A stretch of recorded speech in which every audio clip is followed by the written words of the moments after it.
चुनाव में जो फैसला होगा आने वाले 5 साल के साथ साथ हमारे देश का भविष्य कैसा होगा उसका भी फैसला लेना है।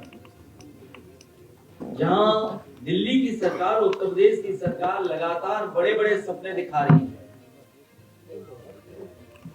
कितने ट्रिलियन की इकोनॉमी होगी, कितने ट्रिलियन डॉलर की अर्थव्यवस्था होगी, उसको लेकर के बड़े बड़े सपने दिखाए जा रहे हैं, लेकिन बिना व्यापारियों का साथ लिए, बिना व्यापारियों के सहयोग के ये जो बड़ा लक्ष्य रखा गया है वो कभी पूरा नहीं हो सकता है।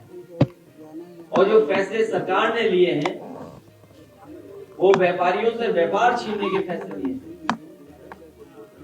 जो कानून बने हैं उनसे हमारे छोटे व्यापारी, छोटे कारोबारी, छोटे उद्योगपतियों का नुकसान हुआ है। नोटबंदी, जीएसटी और जिस तरीके से सरकार ने दबाव बनाया है, या जो वसूली की रणनीति है सरकार की, कभी अधिकारियों के माध्यम से वसूली, कभी राजनीतिक दल के नेताओं के माध्यम से वसूली, और अब तो सुप्रीम कोर्ट इलेक्शन कमीशन के माध्यम से जो सूची आई है उससे तो साफ हो गया है भारतीय जनता पार्टी ने देश के इतिहास में और दुनिया के इतिहास में ऐसी वसूली किसी ने नहीं की होगी जितनी वसूली भारतीय जनता पार्टी की सरकार में इनके नेताओं ने की। पेपर लीक के माध्यम से जिन नौजवानों का भविष्य अंधकार में चला गया, ऐसे 60 लाख लोग हैं नौजवान। अगर 60 लाख बच्चों का ही हम भविष्य की चिंता करें और यही इनके परिवार अगर इनके खिलाफ हो गए तो भारतीय जनता पार्टी का उत्तर प्रदेश से सफाया हो जाएगा। उत्तर प्रदेश से हटने का मतलब देश से हटने का काम होगा। 60 लाख बच्चों के अगर परिवार के 2 सदस्यों को ही जोड़ ले, माँ बाप को, 3 गुना 60 लाख, 1 करोड़ 80 लाख, और 1 करोड़ 80 लाख का अगर हम भाग दे दें 80 लोकसभा से, तो हर लोकसभा में भारतीय जनता पार्टी का 2,25,000 वोट कम हुआ है। सोचिए, अगर यही नौजवान और उनके परिवार के सदस्य भारतीय जनता पार्टी के खिलाफ खड़े हो जाएंगे तो उत्तर प्रदेश से भारतीय जनता पार्टी का सफाया होना निश्चित है। इस काम को आगे बढ़ाने का काम समाजवादी लोग करेंगे। और जो चंदा के नाम पे वसूली हुई है, अब तो साफ हो गया है। ईडी, सीबीआई, इनकम टैक्स भेजिए, बाद में पैकेज ले लीजिए, ईडी, सीबीआई, इनकम टैक्स घर वापस चली जाएगी। अब तो अखबारों ने भी लिख दिया, सूची लिख दी कि किसके यहाँ कब ईडी, सीबीआई पहुंची, पैसा मिल गया, चंदा मिल गया और वो जांच खत्म हो गई। ऐसी वसूली शायद दुनिया में किसी लोकतंत्र देश में नहीं होगी जैसी भारतीय जनता पार्टी ने करके दिखाई है। इसका जवाब भारतीय जनता पार्टी के पास नहीं है। ना भर्ती का जवाब है, ना वसूली का जवाब है। ये जो नौकरियां खोई हैं नौजवानों ने, जो रोजगार खोए हैं नौजवानों ने, जो व्यापार खत्म हो गया, हम उससे सहमत हैं टेक्नोलॉजी से, लेकिन कारोबारियों का कारोबार छिन जाए, भविष्य क्या होगा 10 साल बाद, हमें उस बात की चिंता करनी है। हमें ऑनलाइन, डिजिटल, इससे कोई शिकायत नहीं है, लेकिन हमारे छोटे कारोबारी का खत्म हो जाए, सब खत्म हो जाए।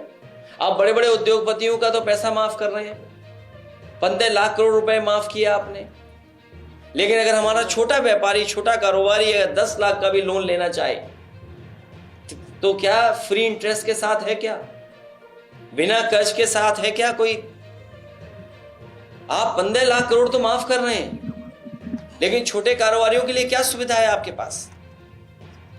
और समाजवादियों का हमेशा मानना रहा है, जब हमारा किसान खुशहाल होगा तो हमारा व्यापारी भी खुशहाल होगा।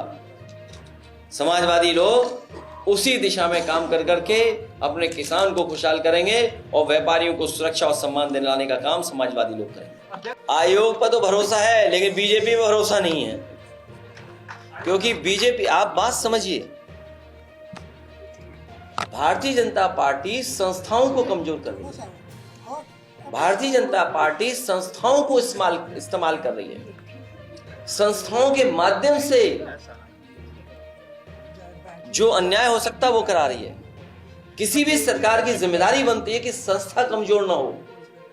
जितनी संस्थाएं मजबूत होंगी उतना ही हमारा लोकतंत्र मजबूत होगा। लेकिन भारतीय जनता पार्टी लोकतंत्र के बहाने संस्थाओं को कमजोर कर रही है, और जब संस्थाएं कमजोर होंगी तो लोकतंत्र कमजोर हो जाएगा।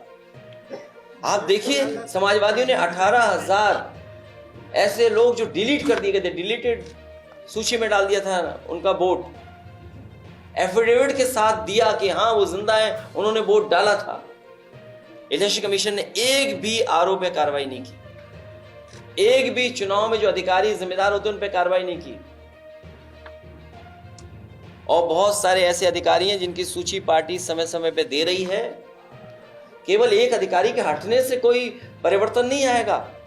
उस अधिकारी ने या उस सरकार के माध्यम से जो अधिकारी वर्षों से बैठे हैं, जो चुनाव में धांधली करने के लिए बैठे हैं, जिन्होंने अभी अभी जो चुनाव हुआ था मेयर का, टाउन एरिया का, नगर निकाय के चुनाव में धांधली की थी, वो लोग अभी भी जमे हुए हैं कई जगह पर।